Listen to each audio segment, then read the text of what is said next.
Good afternoon. Welcome, everyone. And I will now call the May meeting of the Sustainability and Economic Vitality Committee to order.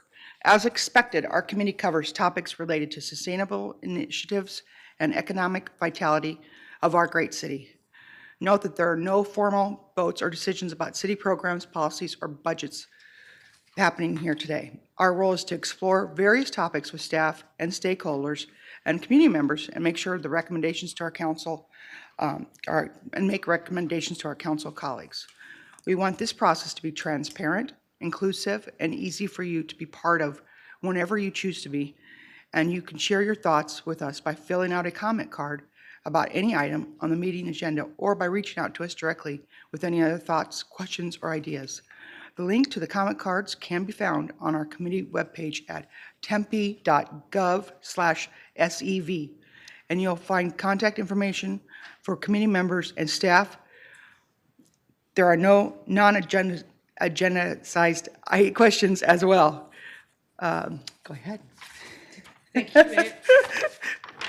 Thank you, Vice Mayor Adams. The next item on our agenda is item number 2, review and approval of meeting minutes from the March meeting of the Sustainability and Economic Vitality Committee. And if there are no objections, I move that we approve the minutes from the March 22nd, 2023 meeting as written. I have no objections and second that motion, so the March meetings are unanimously approved. The next item on our agenda is item 3A, public comments. This committee welcomes public comment. According to Arizona open meeting law, the committee may only discuss matters listed on the agenda. Matters brought up by the public under public comments are not listed on the agenda cannot be discussed by the committee. A 3-minute limit per person will be in effect. Tanya, do we have any comment cards or requests to speak at this meeting? There are no comment cards. Councilmember Chin, Vice Mayor Adams. Thank you. The next item on our agenda is item 4A, current items and updates, and we'll begin with item 4A1, Innovation Hubs update. Deputy Economic Development Director Maria Loeffner will present this item.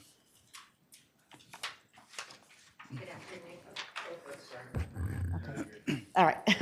Good afternoon, Vice Mayor Adams and Councilmember Chin. We are here today to present this to you. With me is Chad Schleicher and Josh Rutherford.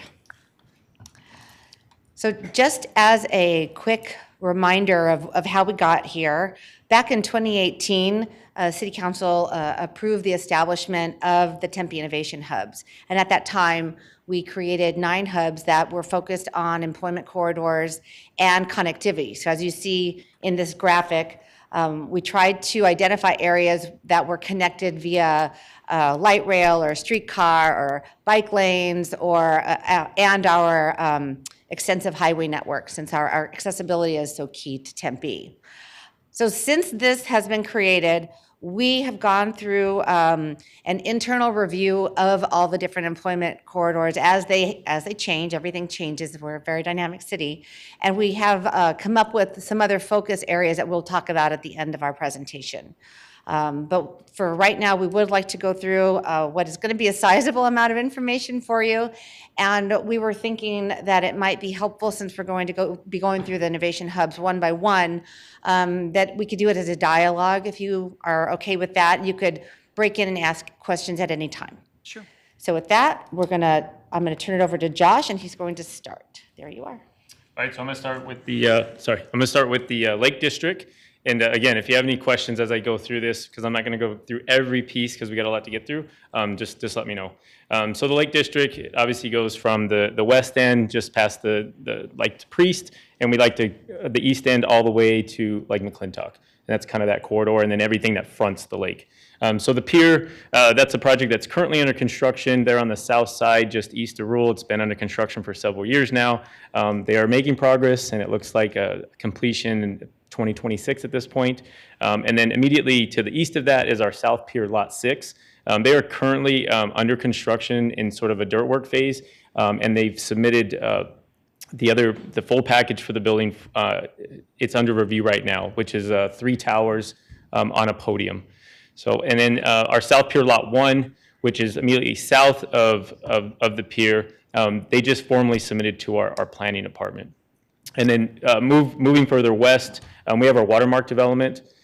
There's a couple vacant parcels in that development. I've been working about a year and a half, almost 2 years, on where the Schrog line cuts through, it bisects one of those parcels, working closely with our water department and Mark Weber and the Schrog committee to come up with an acceptable proposed concept of a building there, which is sort of building over that Schrog line, and we're still working through that. So we're hoping to get to a finish line on that here soon. For the members that don't know what SHROG is, can you explain that, please? It's a sub-regional operation group. I think that's the technical term, but it basically is made up of several cities that are have partial ownership in it's a high-capacity sewer line, mostly Tempe, Mesa, and Scottsdale use that line.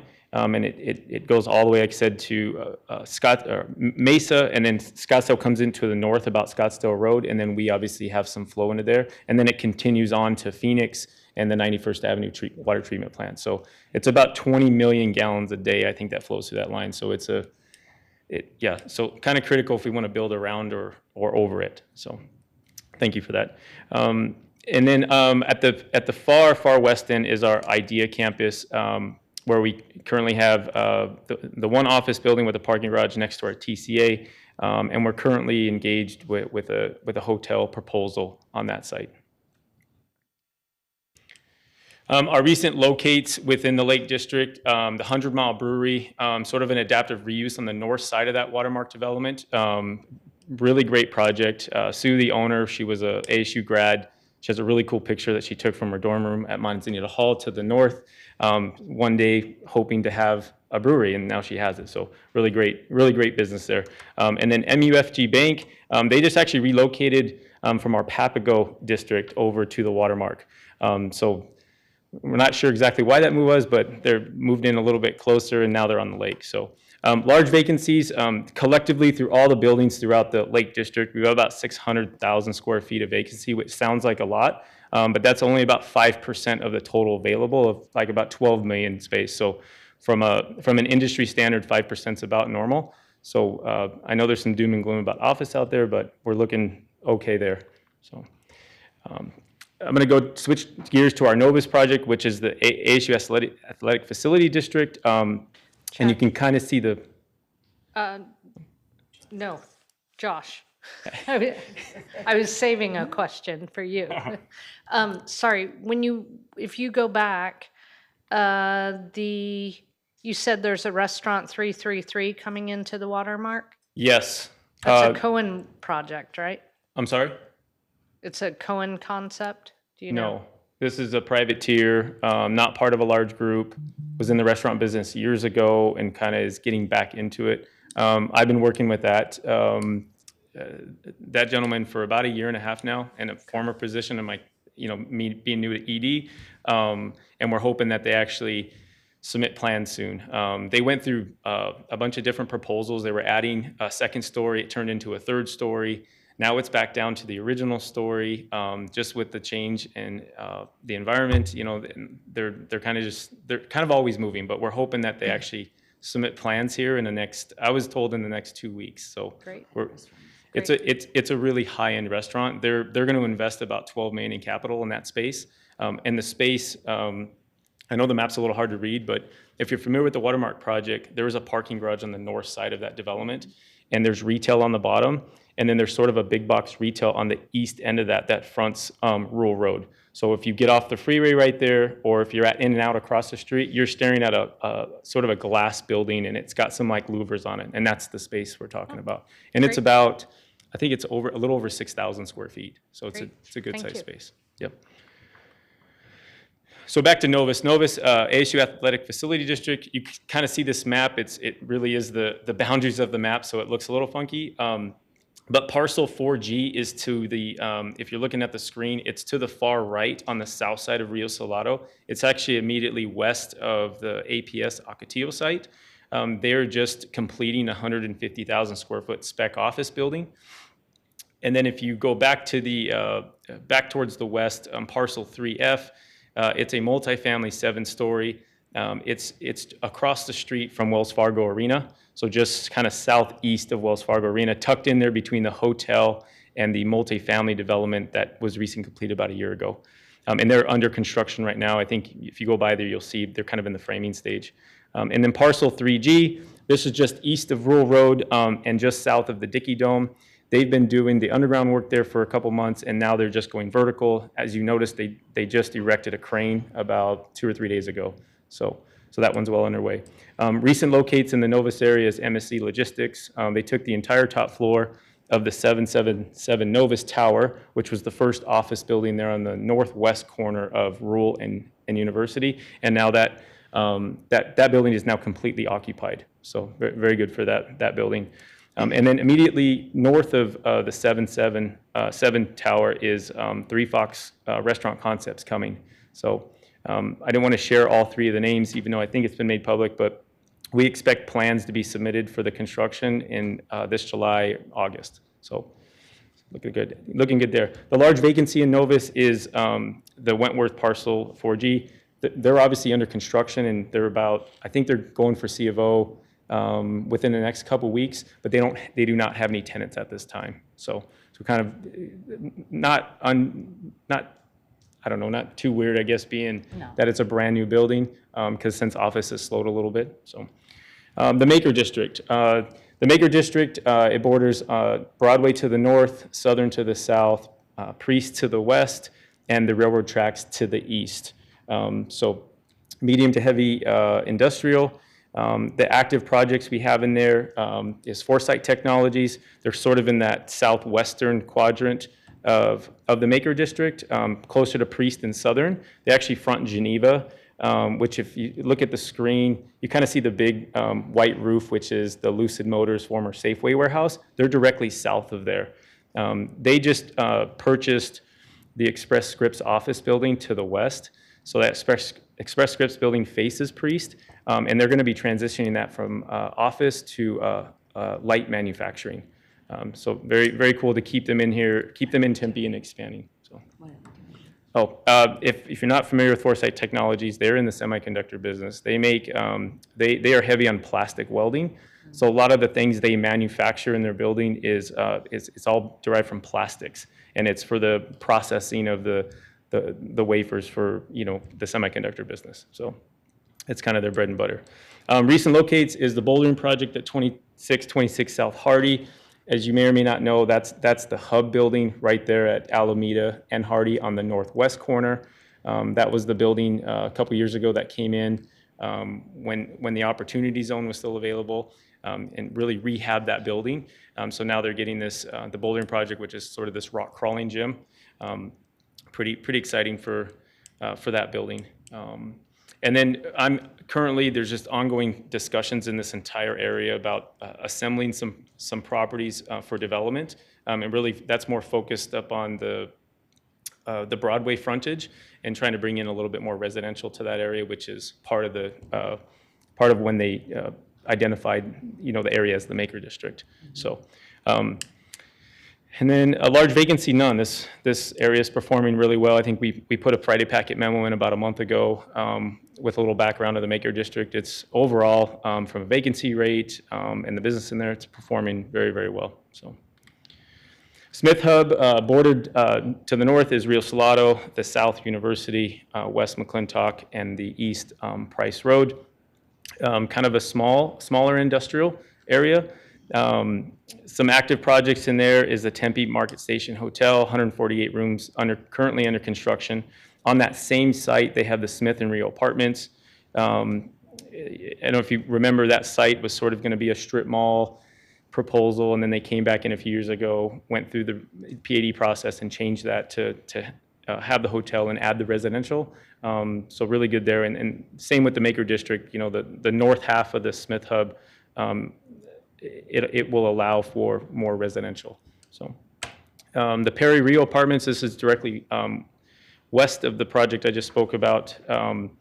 They had all their planning time was completed, and we expect them to submit plans shortly.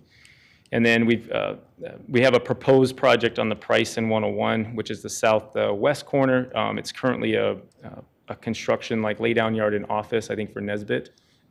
So another proposal there for multifamily. Recent locates none. Josh, Price in 101, what corner is that on? The southwest corner. Okay, Yep. southwest.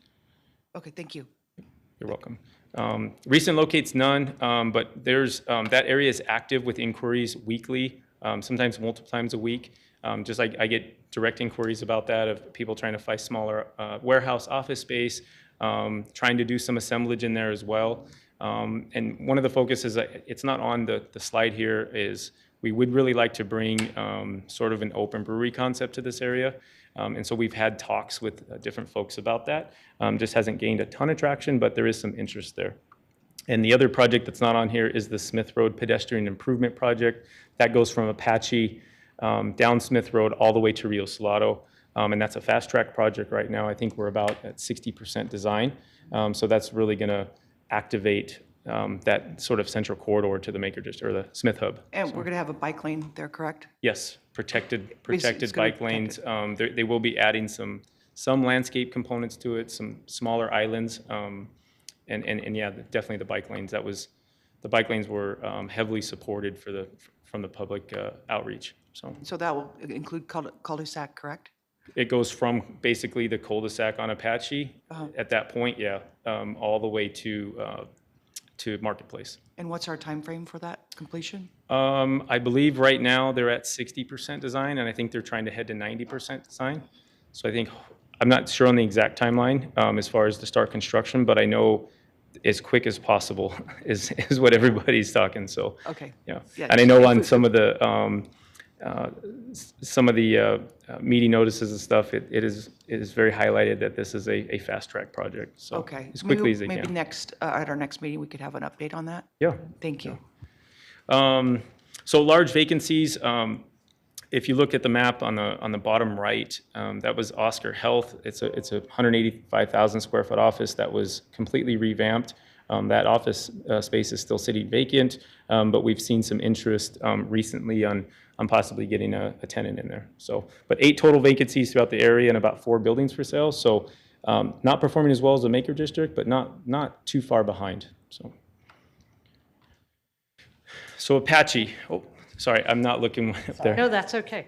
I waited for you to look down. Thank so you. I could catch you. Just some questions. You said you have weekly inquiries, and I'm interested in a lot of the manufacturing space that we have in Tempe, and I'm curious if we are feeling any positive effects with certain large industry coming in. Okay. The short answer is yes, absolutely. We've seen a lot, and they're going to go through a couple more locates that are semicon related, but a lot of interest. Even though we're relatively far from TSMC, we're close to Intel, so we're bringing in some of that high tech semicon interest, and that is what you're seeing happen in our industrial, and that's also why. When we get a little further in, Chad will talk about new industrial that is also coming up, and there's interest in it because there is a market for it. Great. Thank you. Sure. Yeah, no, add to that. I mean, not specific to Smith Hub. They have a little bit smaller building stock there, so we don't get a lot of that type of company interest in there. Even there's probably some, but more the Maker District, and then Chad will highlight some of the areas where you get further south where we just have larger building stock down there that's more applicable.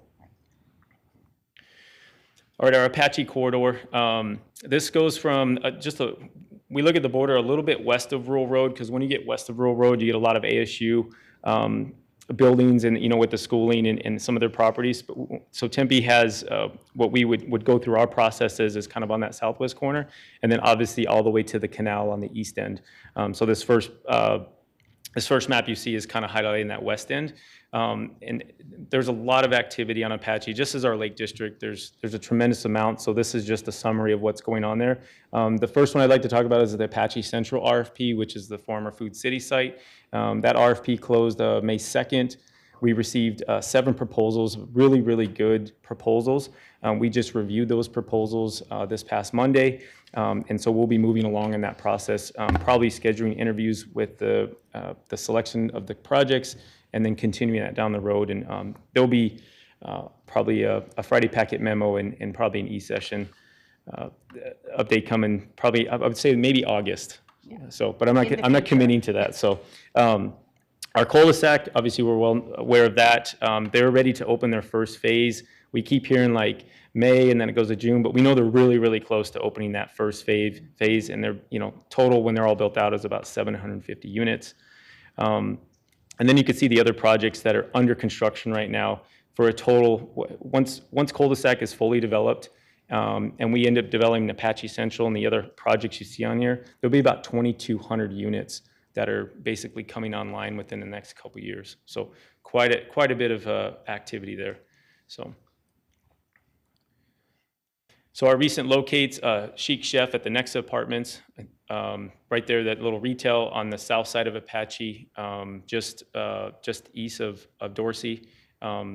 Really great business there. And then Cocina Chihuahuas at Cul-de-sac. That is the, that taco kind of, restaurant there. I don't know a better way to describe it, but I haven't been there yet, but I heard it's really good. So I need to make a point. They're not open during the day, so we can get on the light rail and go for lunch. So it's one of those after work kind of things. So large vacancy. We didn't really highlight a single vacancy on there just because there's a ton of activity, and we're really focused on the redevelopment opportunities. When I talked about Smith Hub, about inquiries, I'm probably daily or every other day getting inquiries, off-market deals that are being proposed to us, and that could be either assemblage of existing properties.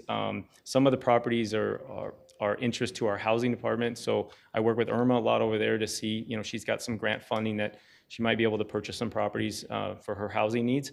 So just a tremendous amount of activity and really geared more towards our housing. That's, probably 90-some% of the inquiries that we get. So. And then I'm going to hand it off to Chad. Okay.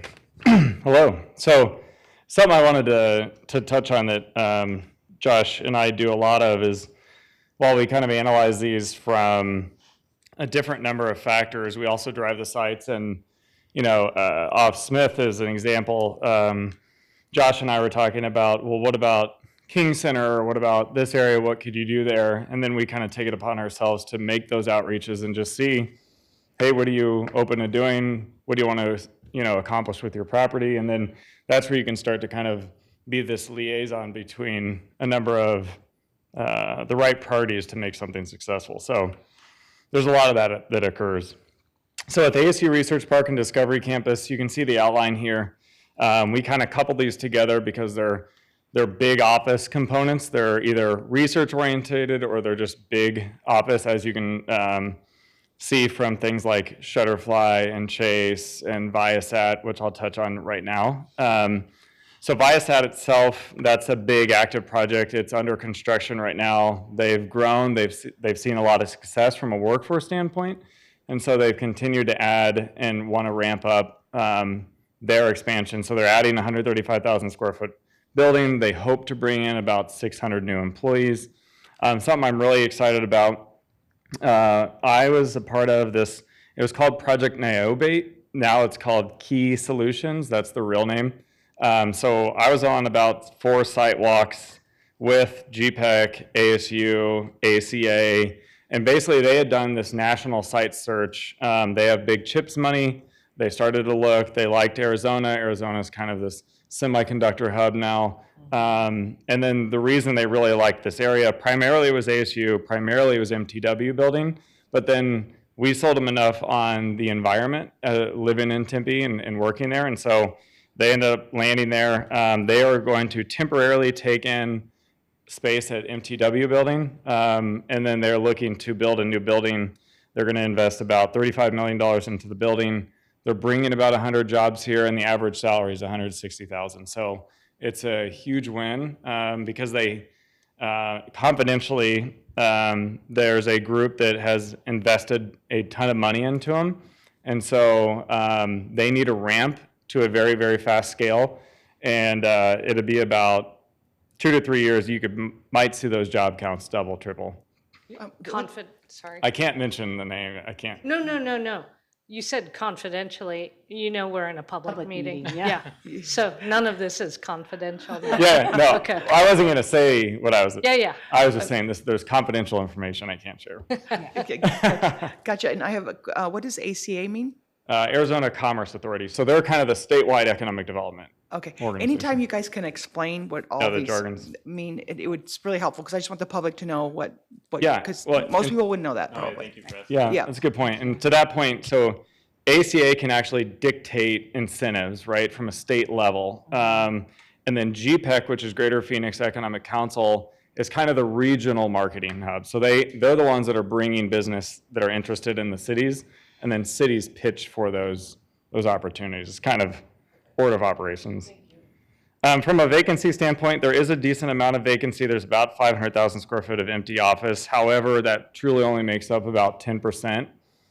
So when you look at national scales, that's below average. There are a few lots. There's the Discovery lot that's right off Elliott, which I'm trying to get air guitar. Who knows if that'll happen. And then there's that lot off Warner, which is where Key Solutions is looking. Where's that one off of Warner? So it's right next to, there's GoDaddy, and then there's the trail, there's the road that kind of bisects it. Oh, here. Yeah, Warner sorry. and Price. I forgot you had a map. I was describing it with my hands. So it's right next to, Edward Jones. yeah, Edward Jones sits a little bit behind it. So just south of Edward Jones, I believe. Okay. Is it the blue one here? Yeah. It's the blue one on Dead Warner center. in the middle. Okay, thank you. Yeah. All right. So Papago, not a ton of activity at the moment. There is an active project. It's grass clippings. It's the old Rolling Hills golf course. There's a, you guys know about that. From a recent locate standpoint, Bueller Engineering is a structural and civil engineer that's relocating from Phoenix to go to Tempe.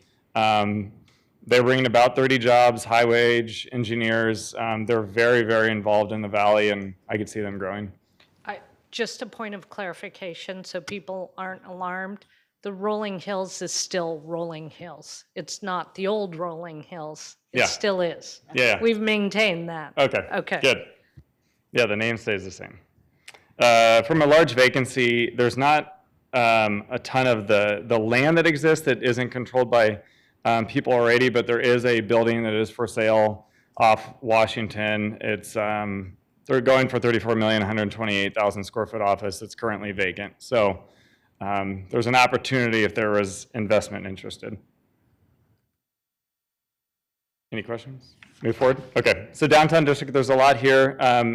I think the ones that I'm gonna really focus on are Arbor. So Arbor, as you know, is the redevelopment. We're seeing just kind of around the corner, there's an older office space redeveloping into something a little bit greater and better. George Oliver was the developer who's done this. He's kind of a everything he touches is gold type of situation at the moment. I mean, that rent rate is going higher than anything we're seeing in the entire state. They're going for 60 to 62 a square foot. Just to give you perspective, Biltmore is around 40, 45. And so this is kind of setting benchmarks for a lot of the other office. But what's exciting, and the reason we wanted to touch on this a little bit, is that I think you're hearing a little bit of a slowdown and maybe some kind of doom and gloom around office.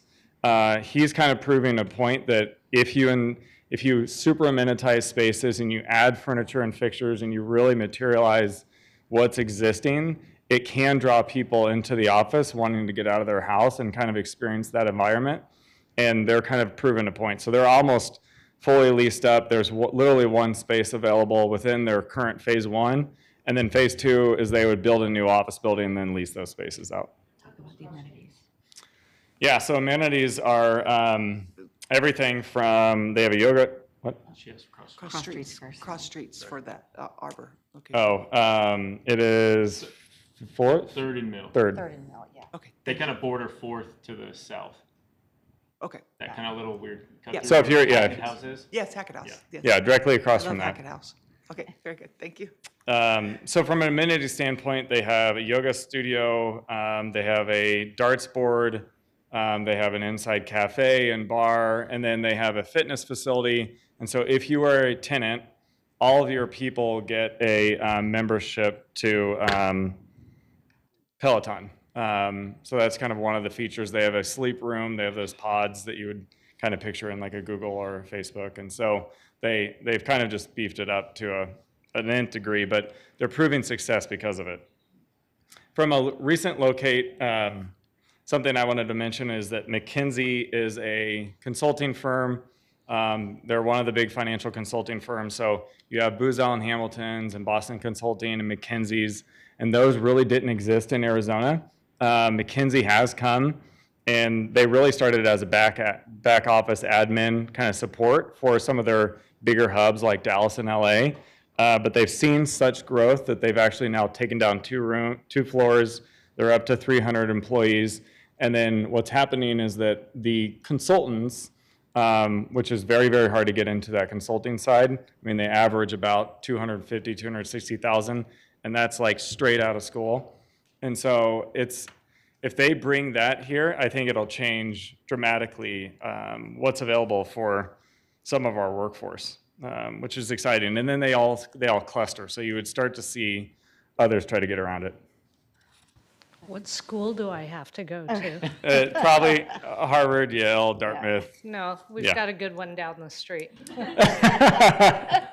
You meant Yeah, ASU. maybe, yeah, maybe That's what you ASU. meant, ASU. You just stumbled there for a minute.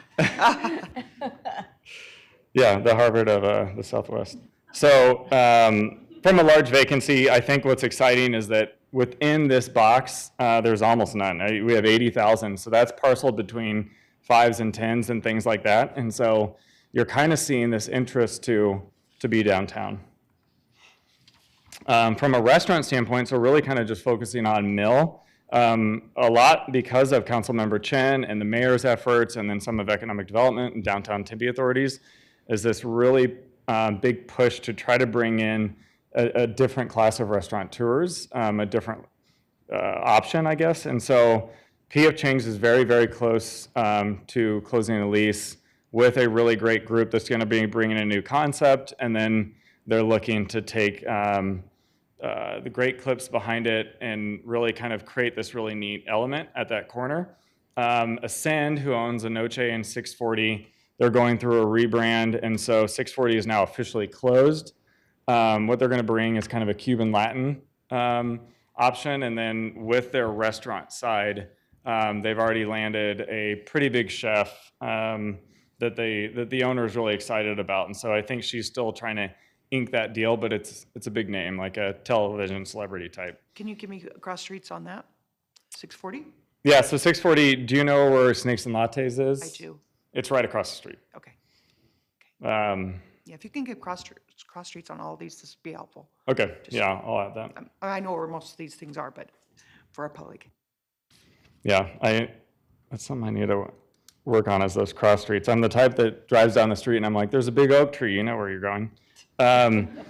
So Corner Bakery just went, they're about to demo the space out. Then they're going to white box it. And so what they're trying to do is make it easier for a restaurateur to get in and reduce that capital investment they might have to endure to get into an existing space. And so that should start to really garner.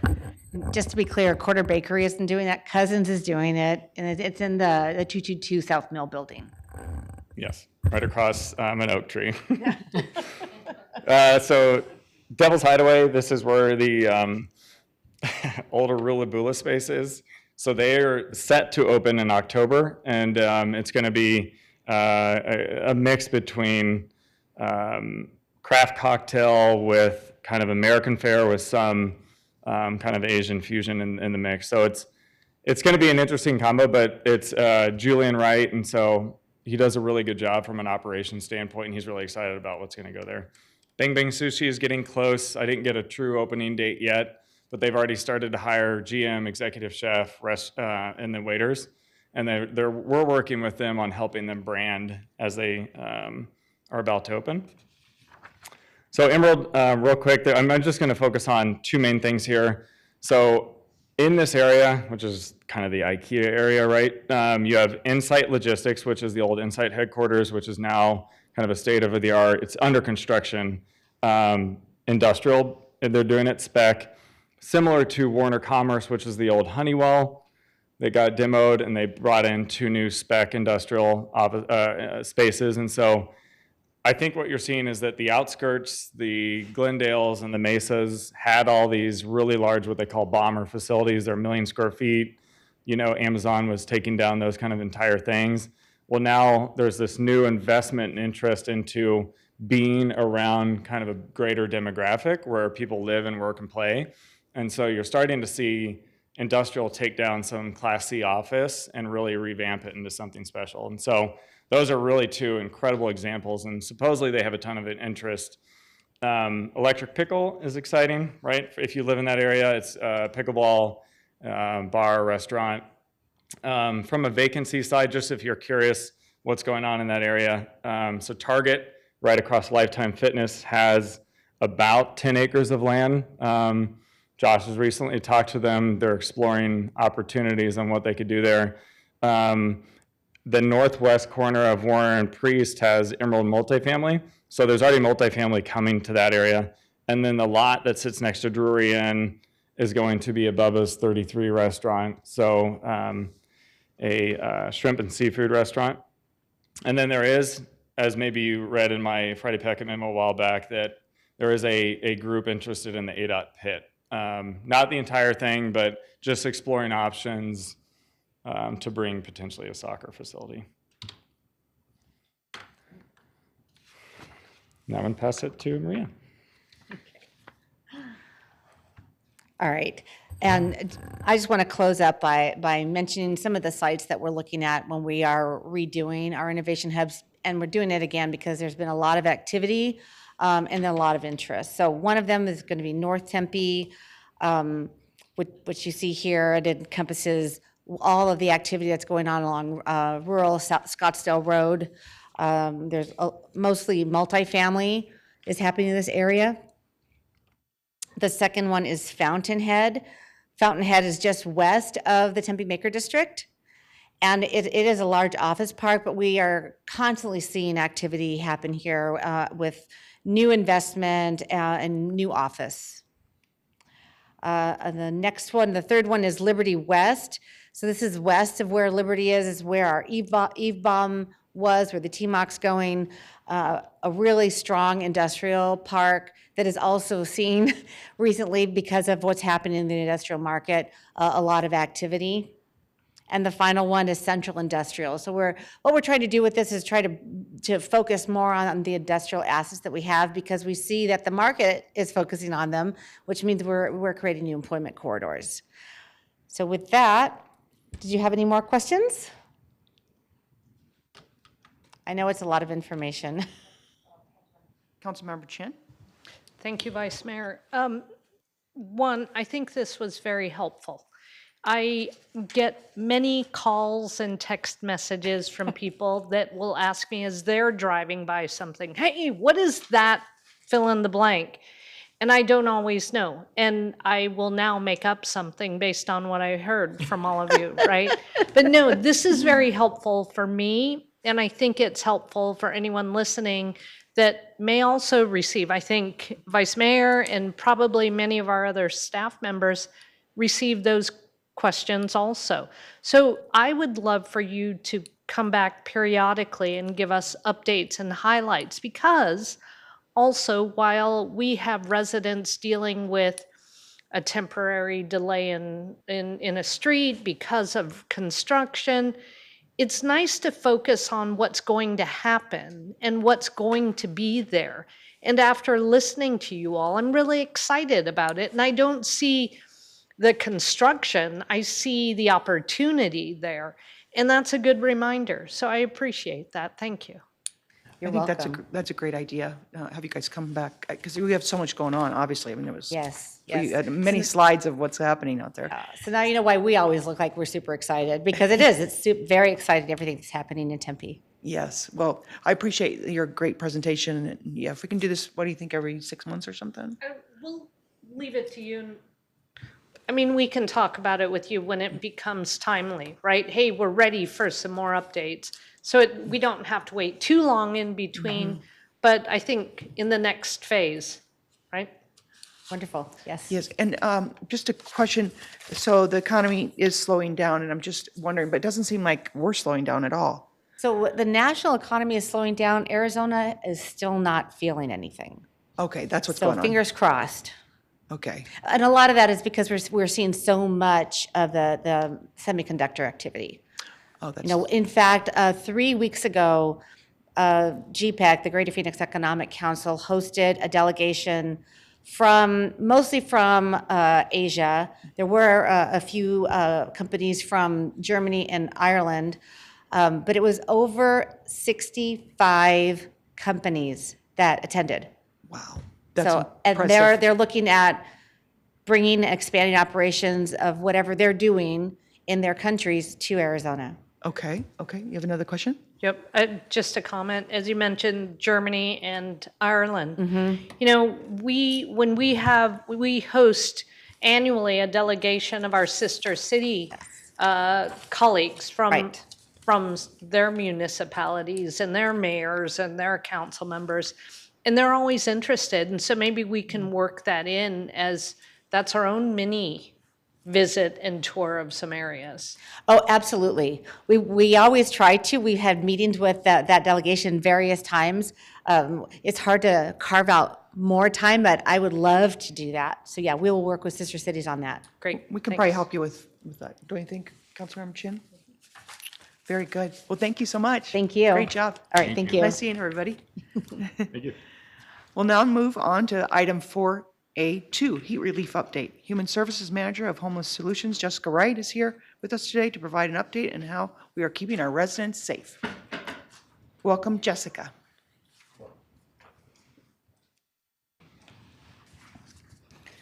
Hi. Thank you, Vice Mayor Adams and Councilmember Chin, for bringing me here to provide an update on heat relief and the heat relief network that we have going on regionally. That's what I'm going to speak about first, is our regional heat relief collaboration. This takes place from May 1st until September 30th this year, with discussion of those dates expanding in future years. Maricopa Association of Governments spearheads the mapping of the cooling centers, the respite centers, hydration stations, and water bottle donation collection locations. That regional heat relief network is a countywide partnership between both municipalities, nonprofit organizations, faith-based community networks, and local businesses. Our heat relief, we know, is essential to all the citizens in our city and our county that are needing respite from the heat. And we have stations that are spread out throughout the entire county. If you go to the website located on the screen, hrn.azmag.gov, that's where you can find this map. This is a screenshot provided by MAG, Maricopa Association of Governments. And you can click on each one of these locations and find out some additional information, hours, location, address, and whatnot. So what we're doing here in our city, we have 7 daily cooling centers located throughout our city of Tempe. This includes 6 different city community centers, including Cahill, Escalante, Kiwanis, North Tempe Multigen, Pyle, and Westside Multi-Generation Center. We're excited that this year we're actually going to be having 2 additional centers that are open. One of them is Mountain Park Health, who's going to be open providing heat relief Monday through Friday. And then Salvation Army, who's also providing heat relief on extreme heat days when the temperature rises above 110 degrees. Signage like you're seeing on the left-hand side of your screen has been posted at different places, including bus shelters, the Orbit, yard signs in local parks. It's also been handed out by multiple teams throughout the city and at different departments, including our HOPE team. We've blasted this out on social media for information for folks there. And there's also the information about locations and hours at tempe.gov/heat relief. Jessica, just to interrupt you for a minute, is the Salvation Army, is that the only place you can take your pets All the other ones, you can't take your pets? The other ones are open to service animals and emotional support animals, but not pets. Okay, can we work on that? Absolutely. Okay. I'm a huge advocate for that. Okay, Huge thanks. proponent. Also, just, we know word of mouth spreads a lot of this information, so we have the HOPE team and the Care 7 team out there sharing this information.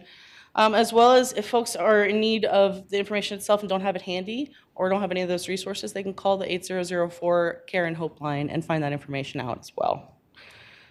Including, we're also going to be having Jenny's Trailer out on Wednesdays and Saturdays with the HOPE team throughout the city. And speaking of the Envision Center, located at 1310 East Apache, that's the northeast corner of Dorsey and Apache. And it's going to be our city's newest heat relief center when it opens in June.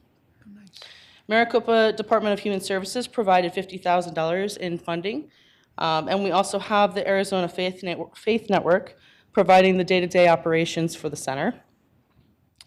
Operations are going to take place from June through September, 7 days a week, and operating from noon till 8 p.m. each day.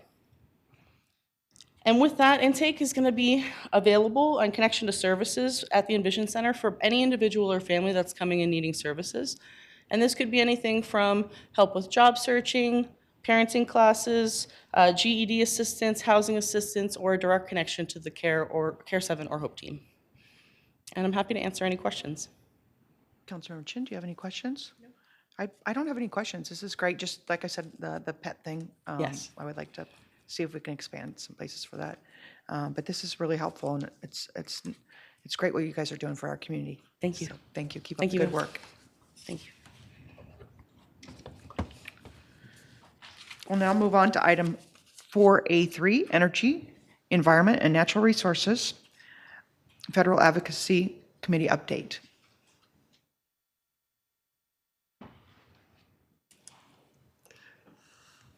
That's me. Oh, that's you. I was waiting for you to say it.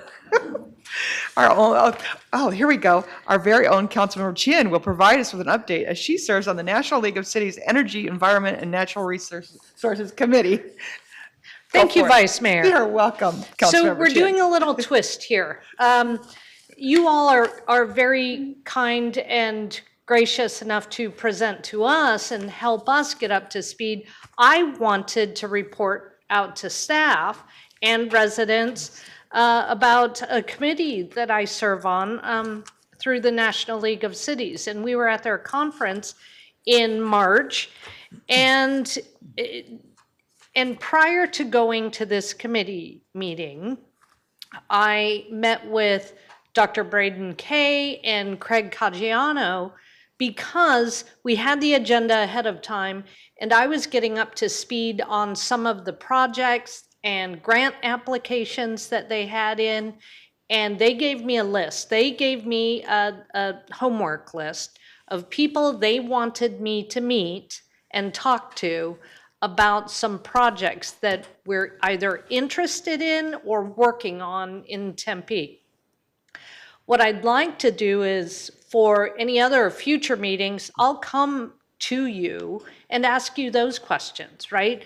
What are you working on? Are there some cities where you want me to seek out a colleague working on something? Or do you know about a project or a neighborhood or something that's happening in another city where I can go make that connection for you? And that's what these conferences are really great at doing and providing those connections, sharing the information. So with that, just to give you some background, we had a couple of highlights for Tempe, right? The ENER, that's not what they call it. They call it by the official name, but I don't, right? The Energy, Environment, and Natural Resources Federal Advocacy Committee update. We talked about sustainability and some of the projects and trends and grant opportunities that are coming through. They had, and Jessica, this was one, critical partnerships for building community resilience as a topic. Also, how to access some federal funding for improving building energy codes. So that's relevant for us in Tempe. Also, there was a spotlight on urban trees and programs around the country on urban trees. And of course, electric vehicles and the trend in electric vehicles, the type of charging stations, we often ask for them in new building developments, but what are we asking for, and how are we prepping the facilities to be able to address the needs of different types of vehicles? So getting up to speed on that. Also, just some work on how they are approaching federal congressional delegations on issues of importance to cities and towns. So all of this is relevant, and I bring it to you and I offer to you, right? Tell us, and also use this forum to inform us of things that you're looking at or thinking about. You don't have to wait until it's come to fruition before you talk to us. Let us be your team member in helping get some more information or data points, or building those relationships that could help us advance something together. Any questions for me? I think it's a great idea. Okay. Thank you very much. We'll now move ahead to item 4B, new items for consideration. I believe we have one new item, 4B1, presentation proposals for future council committee meetings. Councilmember Chin, do you have any updates you'd like to see on the next SEV committee meeting? I do, and I think our next SEV, I'm looking in this direction, committee meeting will be in August, right? And we'll announce the date for that. We'll take the summer recess. I would like to have an update from our staff in water. Specifically, I chatted with our team members, and they're prepared to bring in information about Tempe's water portfolio. There's been some stories in the news about the Colorado River and the lower basin states and different restrictions or pullbacks. I thought it would be important for everyone to hear how we are, or rather are not affected by those restrictions. So I'd like for that to come up in August. Okay, that'd be great. I think that's a great idea. Do you have any other announcements today? No other announcements. Okay. I want to announce that the SEV committee will not be meeting in the months of June or July. And like Councilmember Chin said, we'll pick back up in August. Once we have a date, we'll let everybody know. Thank you for being here. I know there's some folks out in the community that have texted me, so other people are watching, which is great news. And with that, we are adjourned. Thanks so much, everyone. Have a great month. Thank you.